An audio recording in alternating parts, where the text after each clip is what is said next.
Now we will add the tests performed to the extracted sample. The first thing to select is the sample. Once selected, we can see the data of it. Then we enter the date and place where the test was performed. There are 13 tests to load, where in the second column is the value of the test, in the third the standard with which it was tested, the fourth the person who performed it, and the fifth the instrument. We enter the value of the dielectric breakdown voltage obtained. If we change the test standard, we can see how the type of electrode used changes, since in this test it is essential to know this information. We enter the water content, and it automatically calculates the saturation of the water in the liquid. The last test we are going to add is the acidity test. We save the tests, so we can analyze the results. We have different standards for analysis. In this case we choose IEC 60422. And the trends of the entered tests are automatically plotted. The plots can be enlarged to see in more detail.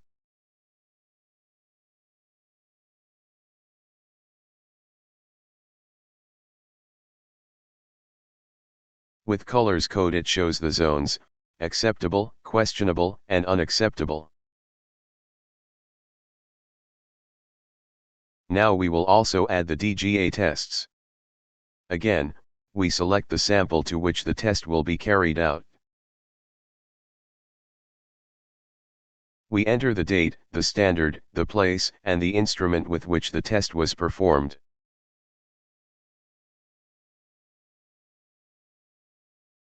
The results of the gases that were tested are entered. For each gas, you have three choices of results. The first is that the result was equal to a value, the second that the result was less than a value, which would be the detection value, and the third not detectable. This last one is not recommended to use, it is always convenient to set less than the detection value.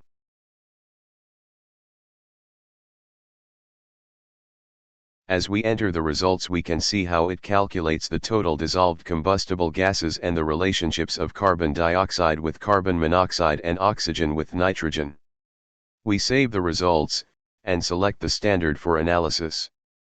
In this case we choose IEC 60599. Typical concentrations are selected for diagnosis. The trends of all the gases entered are plotted, observing in red the maximum value given by the typical concentrations.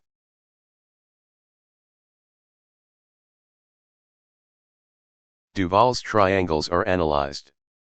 Because is a transformer with mineral oil, triangle 1 is used, and since this gives thermal failure T2, triangles 4 and 5 are automatically plotted, resulting in possible carbonization of the paper and thermal failure T3 respectively.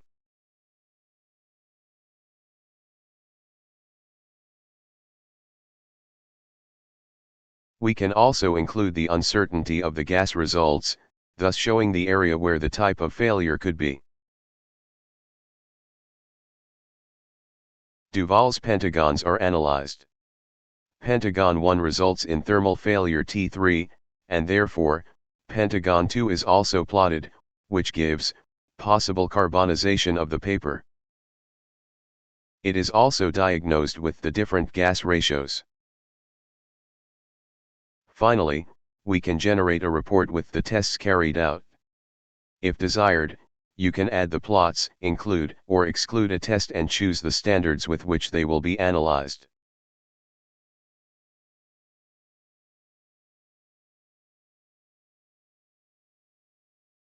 In the first table are the most relevant data of the transformer, and in the second the data of the extracted sample. Another table with the current and previous DGA tests. Values that exceed the reference value are highlighted in red. The last table shows the remaining tests.